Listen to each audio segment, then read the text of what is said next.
Deja vu for the Pacers. They start decent. They get absolutely clobbered across the last 40 minutes of the game. They now have officially the worst start in franchise history. The Raptors smoke them, and we have a lot to talk about on today's Locked On Pacers podcast.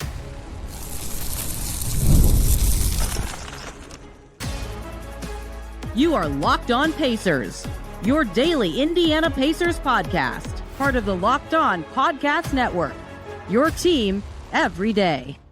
What's up, everybody? Happy Sunday/weekend, and welcome into another edition of the Locked On Pacers podcast, where we, of course, talk about the Indiana Pacers. As always, my name is Tony East. I cover the team for Forbes and Circle City Spin, and today, once again, the Pacers lose by double digits, the fifth time in a row, maybe more than that. I can't even remember the last time they didn't do that. They have the worst start to a season in franchise history at 1-12. The Raptors come into Indy, play on the gorgeous courts, and just roll right through the Pacers for the final 40 minutes of the game. I did not watch this one live. I just finished my watch. It's about 2 a.m., and I have a lot to say about this. The Pacers, a familiar story from one of their games this season as to why they lost this game. The formula of how they've lost, I believe, their last 3 games is the same, which does suggest when there's patterns that either something needs to change or there's something more to it. And plenty of notes to get to on Ben Shepherd, on Jarris Walker, some good-ish stuff. Pascal Siakam and Nembhard were good. That's about it. Okay.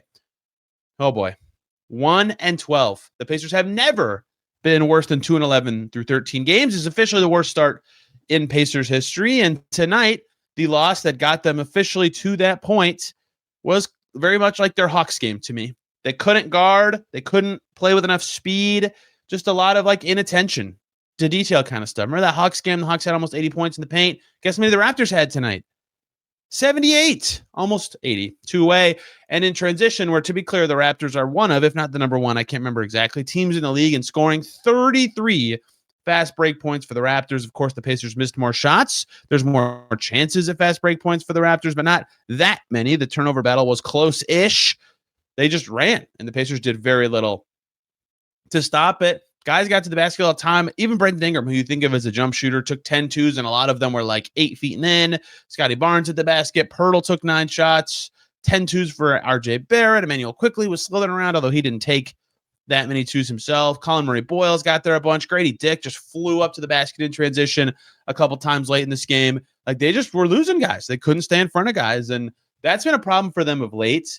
Especially, and I talked about this when they gave up 100 million points to the Utah Jazz this week, but they have really fallen on defense, right? They that is not something that they could have. I mean, I talked about, I don't remember how far into the season it was, probably 10 games just before this road trip that they had. Now that'd be 8 games, 9 games. Their defense was solid to start the season, right? They were not good, but hanging around league average, 16th-ish, I believe, when they embarked on that 4-game road trip, right? Okay, that maybe this will be their thing. They can guard well enough. Once their offense makes some shots, they'll win some games. And they've started to make some shots, and they have won no games because their defense has just collapsed. Their defense is now 26th. It's fallen 10 spots since everybody, including me, was saying, oh, maybe it'll be decent. They just cannot guard anybody at all right now. Many teams, many players with big scoring nights. So many Raptors players scoring easy. Ingram, Pirtle, Barrett, Quickley, Murray Boyles, Mamu Kilashvili, Shveed, Dick, and Jacoby Walter all made half their shots or more. No resistance provided by the Pacers in this game. That's very obvious if you watched it. Could I tell you what specifically their breakdown in coverages are? No, because I didn't feel like a lot of it was coverage-based. Points in the paint can be and often are, blowing a coverage or whatever, but a lot of this is just the stuff that some players will describe to you as a will to do it kind of stuff. I don't necessarily believe that, because then if everybody just tried their hardest, they'd be good defenders. But guard your guy kind of stuff. Run back in transition kind of stuff. There was one transition basket where I think it was Scotty Barnes who leaked out. And he didn't score. He was going to dunk, and Pascal Siakam sprinted back and fouled him. And post-game, if you haven't heard it, Pascal Siakam talked a lot about frustration and effort and, really giving it your all and all that kind of stuff. As he should. He's been their best player this year on a team that's terrible. And that's the kind of play that if I'm him, I'm guys, come on. I'm doing everything. He had 30 points in this game, and I'm the one who's right back and fouling this guy. I'm not even saying to pretend Siakam doesn't mess up sometimes, but way less than everybody else. I don't know. Just a lot of horrible defense in this game. The new formula for the Pacers that is emerging is as follows. 3 straight games of this. They start off, thumbs up. Look at that. Stuff looks okay. In Utah, they're up 10-0, then 20-10. In Phoenix, they weren't up a bunch, but like throughout most of the first quarter, they're up 5-6 points, right? Look at that. Okay. Tonight, they're up 10 points in the first quarter of this game. That's 3 straight games with a nice lead early. I believe their lead was like 23-13 in the first quarter of this game. 22-12, excuse me. Forgive me. They start okay, and you're like, okay, they're making some shots here and there, and I'll run through my early notes in a second. And then as soon as they sub, it just evaporates. Like the second they sub, their lead goes away. If you want to go find it from this game, the Pacers make their first substitution up 22-13, 5:24 in the quarter. In comes Isaiah Jackson, Ben Shepherd, and Taylor Peter. And then the Raptors get it to 25-22. Pacers call a timeout within that run. It was tied at 27. That fast. The second subs happen, they've fallen apart 3 straight games. That has been the formula of the game for the Pacers, which is fascinating to me because I also was formulating this theory against the Suns, and I couldn't quite get it in. So here's the note I typed down that is related to this game. Outside of those stretches to start games, right, where they're down or where they're up a bunch and they're playing really well. So those stretches, they're outscoring their opponent by 10 points in some amount of time. From, let's say, the second quarter onward, when is the last time you remember the Pacers going on like a 10-0 run, a 12-2 run? I can't remember any, right? They have a lot of trouble catching back up in these games, and lo and behold, that's not shocking. When you're bottom 5 in offense and defense, it's going to be hard to either score enough or get enough stops to actually do that. I understand that, but that's been something that's so fascinating to me is when they start these games so well, it's like, why can't they do that any other moment in the game? And they can't, and Rick Carlisle keeps calling a bunch of first half timeouts, and they're trying to. And so here's what it feels like to me is once they start to crumble, they cannot turn the ship around. They just can't do it. Something in their psyche and mentality forces them to try to do something else, to try to maybe not be the hero, but just like, get stops or scores in a way that isn't necessarily what the Pacers need, or, they're not comfortable playing with the unit they're in. And so they kind of shrink when they need to not be shrinking. And that was kind of what Siakam and Nembhard were talking about post game is like more aggression from a lot of these guys, right? Don't shrink in those moments, really be big. And I think that would help them go a long way from what this formula has been, where they start fine, and then they get pummeled by 25 plus points over the final 40 minutes. So they were up 10 at that moment about halfway through the first quarter, and they lost by 18. So they got beat by 28 points for the last 40 minutes. And that's not a point a minute like it was against the Suns, but it was close, right? It's just been dreadful. And so they've got to figure that out, whether that's a psyche thing, whether that is also potentially, I've suggested that the lineup that they've started is what I would have done, right? I think the JRE and Tony Bradley of it all makes sense. I said I would start Jarris once Aaron Nesmith went down. I still think they probably should stick with this, but at what cost of your second unit if your starting 5 does well and your bench does terrible? That's worth exploring to them at least. But let's explore the start of this game. Andrew Nembhard 3, Jeremiah Robinson Earl 3. The vibes seem fun. The vibes are good. I have in all caps. Vibes seem fine to start. And I knew the final score. I was at a wedding. This keeps happening. First of all, I keep missing games for wedding. I feel terrible about it. Second of all, I go, I'm not gonna know the final score. And then I can't help it, and I check at halftime. And someone tells me, they're like, oh, I saw the Pacers last, so I know they lose. So they're up 10 early in this game. And I'm like, what happens? The vibe seems so good. Tony Bradley's popping into space for some easy layups, just poking his way around the floor. Jarris Walker's actually making some defensive plays early. They make 4 threes in the first 4.5 minutes. They're up 10. They make subs, and it falls apart. Just like that. It just collapses, right? It's so weird the way this is. And so I go back to the exact same stat I've told you now. 3 games in a row. 3 games in a row. Pacers lost this game again by 18. Keep that in mind for every number coming your way. The lineup that started the game. Jarris Walker, Jeremiah Robinson Earl, Andrew Nembhard, Tony Bradley, Pascal Siakam. 12 minutes, 30 seconds. They outscore the Raptors by 3. So the other 35 and a half minutes, the Pacers outscored by 21. That's terrible. And then they also had a garbage time lineup that outscored their opponents by a bunch. But basically every other group that played 2 minutes or more got outscored by multiple points outside of a +1 from Shepherd, Walker, Jackson, Nembhard, Siakam. If Nembhard and Siakam are on the floor in this game, the Pacers were typically very good. If one or both of them were not on the floor, they were not. They just weren't, right? And so you can't stagger them. I mean, you can, to be clear, you can stagger them functionally, but you give up your start of the game, it's just been really hard for them to construct the right rotation that makes sense. And lo and behold, in my notes, we'll get to this later, the third quarter comes with a different substitution pattern. TJ McConnell's the first sub. They get all three of their playmakers on the floor, and we'll talk more about its effectiveness later in this podcast, but it's just like, it's clear they're still searching for that kind of answer. They want to find it, and they can't. They just can't. They're playing so poorly. They can't make enough shots, and in the games they do, they can't get enough stops, and in games like this, they did neither of them at a good enough level to win the game. If you can't score and you can't get stops, you're going to be bad. You're just going to be bad. Net rating, simply points per 100 minus points allowed per 100. Pacers are now second to last. The Nets passed them on Saturday night. The Brooklyn Nets, who beat them also. So it's dead last in the NBA at 1-12, the Pacers and the Wizards. And then the Nets at 1-11, and they beat the Pacers. That's the start they're in. That's the territory they're in. Again, worst start in franchise history. That's 7 losses in a row. 12, if you didn't know, is the franchise record for that one. That actually happened in the Carlisle era that's going on right now at the end of the 2022 season. So they still are keeping themselves away from that one. But, I mean, what's it going to take for them to win? Do they need to change the lineup? Do they need to somehow get their role players more comfortable? Do they need to figure out something defensively to protect the paint better? Like, they just have not been able to do really anything well. I cannot tell you the identity of this team. And so even on a night where, and we'll get to these guys, Siakam, fantastic, scoring a lot. Excuse me. I almost just read the wrong guy's stat line. No turnovers with 30 points. It's awesome. Andrew Nembhard, 7 for 12. Finally makes some threes, 22 points, just 1 turnover, 5 dimes. Those two had 52 points, 8 assists, 1 turnover combined on 17 for 31 shooting from your 2 highest volume guys. All right, that's a lot of good possessions, right? And they get smoked. They just need other guys to be in it.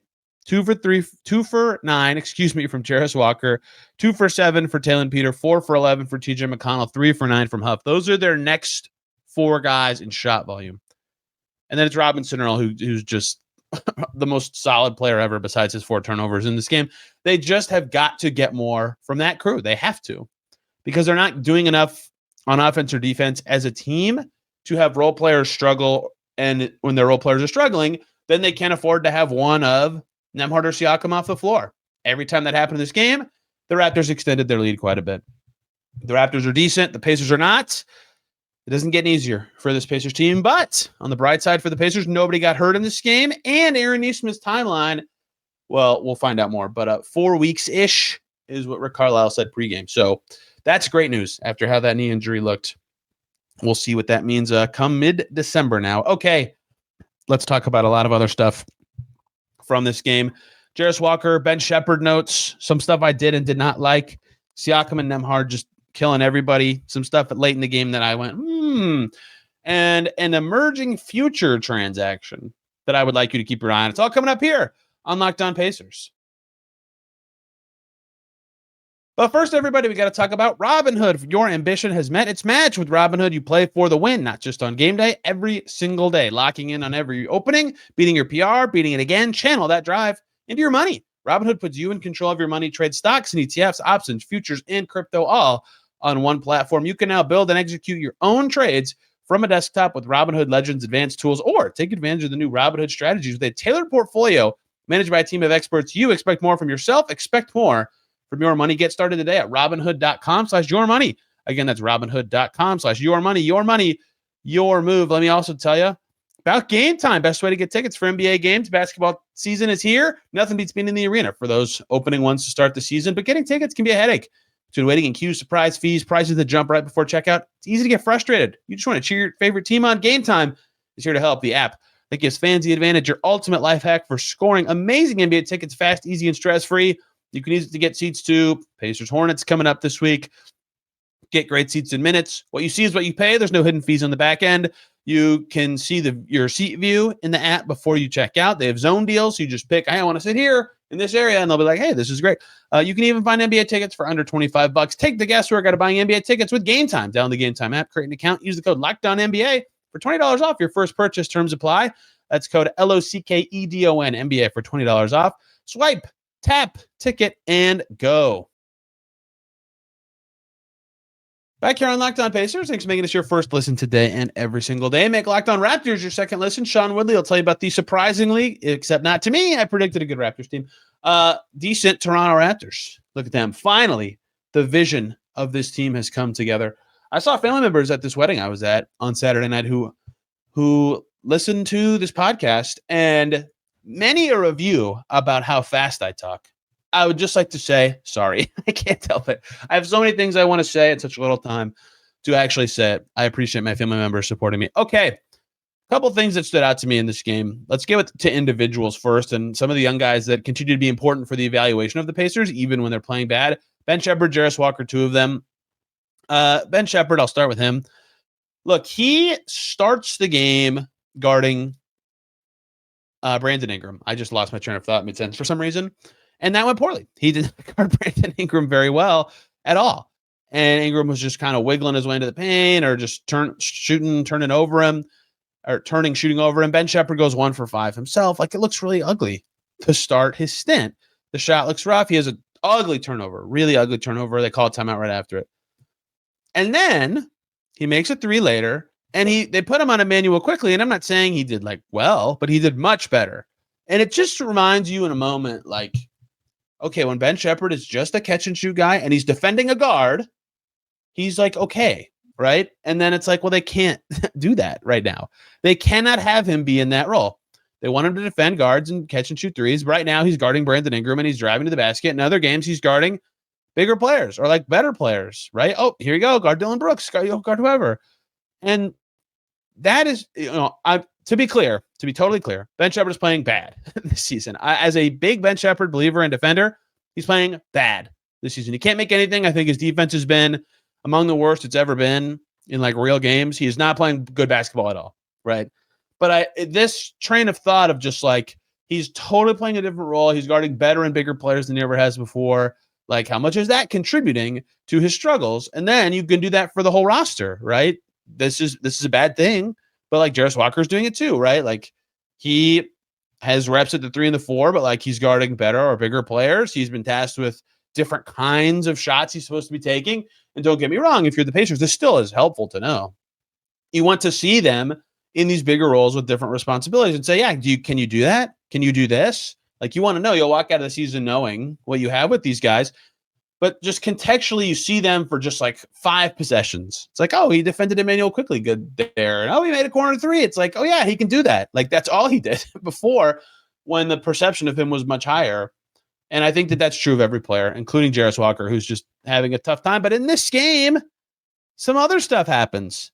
And for Walker today, he started. I thought that was the right move. I think that will be the right move with Nesmith out. Nothing's going in. Just nothing going in. 2 for 9, albeit half of his 2s went in. 8 boards, though. That was nice. 2 assists, 2 steals, 4 turnovers. It's not very good. The stats are scary, a scary level right now for Jarace Walker. He is shooting from the field 29.3%, 25.7% on threes, over 2 turnovers a game. Bad. Not good stats. Jarace Walker would tell you they're not good stats. Like I just said with Shepherd, he's put in some tough situations, but he's not finishing anything for a big chunk of this game. And then he steps to the line and he hits some free throws. I think he only hit one of them on his first trip line. He goes 4 for 5 in total from the line. And after he saw the ball go in the net, I just felt his confidence was way higher. He could wiggle a little bit. He got to a jumper that looked comfortable and not him fading away over a small dude. He made a powerful defensive play and he defended well to start this game. Like the very first couple minutes when the Pacers were up 10.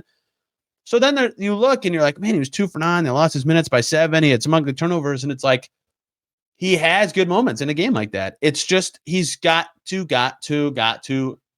take care of the ball and make shots because he's not doing enough of anything else. But you see the role. I only bring up the free throw thing to say you can see the role confidence is playing in his game. I think he thought his maturity would, and bigger enhancement of playing time by both force and by earn would give him chances to look good this year, and he might look good. And he's had moments where it's yeah, Jarace Walker, look at that. You're doing everything in Dallas. And other moments where it's just a mess. But today was a little more, up and down than just down than some recent games, despite the stat sheet not looking very good. But I think confidence is a big thing for him right now. And honestly, a lot of these guys when it comes to making shots, and I don't know how he's going to get it back, but I I'm going to call it now, despite Jarace Walker probably having the worst 5 games of like real rotation play of his career of late. I think he's going to have a bounce back game in the coming week, in the coming 1 week from the time this podcast comes out. So they play Detroit, Charlotte, Cleveland in those 3 games. One of those 3, Jarace is going to have a game where we all go, oh, look at that. There's Jarace Walker. Okay, let's just rifle through some other not as coordinated notes.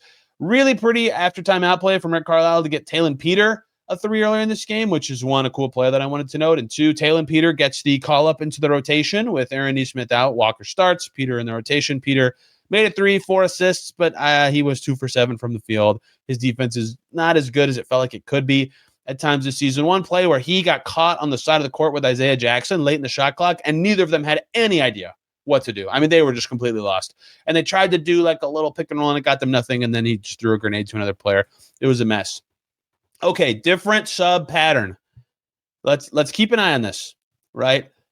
This is 2 things. One is that Monte Morris, and we'll talk about him later, didn't play at all in the rotation, as the Pacers usually like to do, as Carlisle likes to do 2 point guards together, right? Instead, what they did is they had Nembhard and McConnell for some stretches. In the first half, and in basically every game the Pacers play, and like you all know, I've talked about it, Siakam's a 3-stint player, which is unusual for a star, but they have some 2-stint players.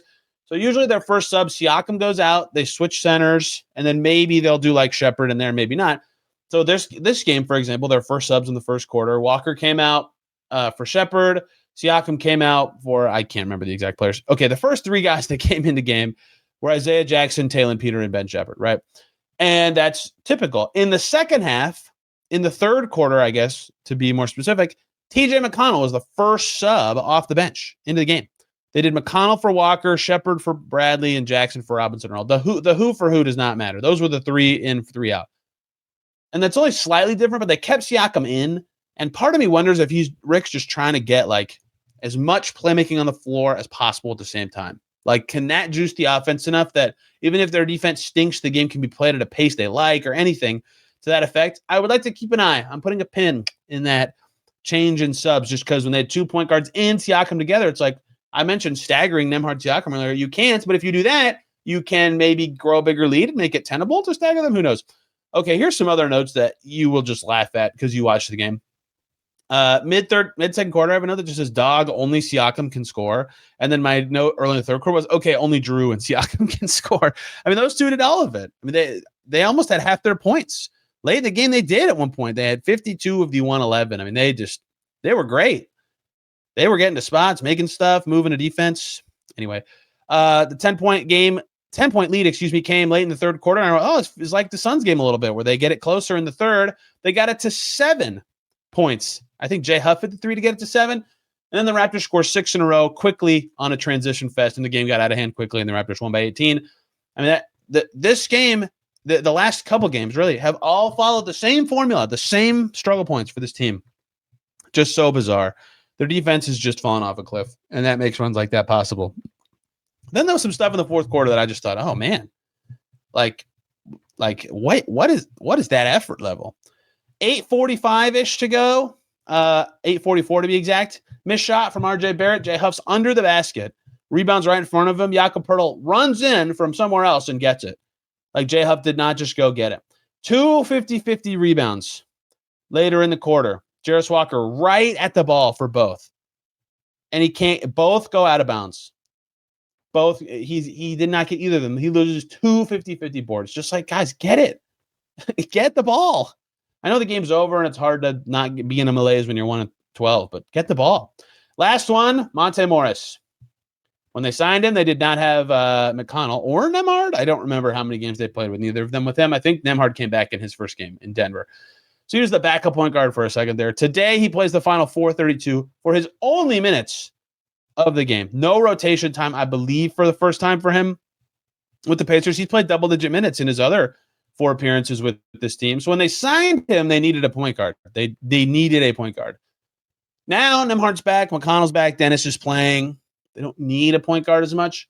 We'll see what happens because Nesmith's timeline means the Pacers might be eligible for a hardship exception in the middle of next week, and it might not matter. But if they're not, or they can't do 3 hardships for a certain guy or something like that, keep an eye on they don't need Monte Morris anymore. Waive him for Jeremiah Robinson Earl transaction. If they can't sign Robinson Earl to a 10-day, because Robinson Earl has been just straight up better than him. And the need for specifically a point guard is not as strong as it used to be. They still could use depth at the position for the same reasons they could before the season started. But before the season started, they had most of their team healthy. Right now, they don't. And right now, they just need anybody, any position. And Robinson Earl is a good player on the wing. Or Toppin certain, Furby certain, Mathurin certain. Other guys who can kind of play the wing are hurt. So keep an eye on that. But we'll talk more about that when Nesmith and Mathurin timelines are crystallized. They're crystallizing, but as they crystallize in hardship situations, become more clear. Thank you guys for listening today and on the weekend. Enjoy your NFL Sunday. Tomorrow, James Boyd and I are going to talk about this of a Pacers season. And then I'll be in Detroit Monday night. So lots to come. That will be the worst team in the East versus the best team in the East. Who saw that coming? Thank you guys so much for listening today. You can find me on social media at Tony R. East and this podcast at Locked On Pacers. Back tomorrow talking more about the Indiana Pacers. Till then, everybody, have a wonderful day.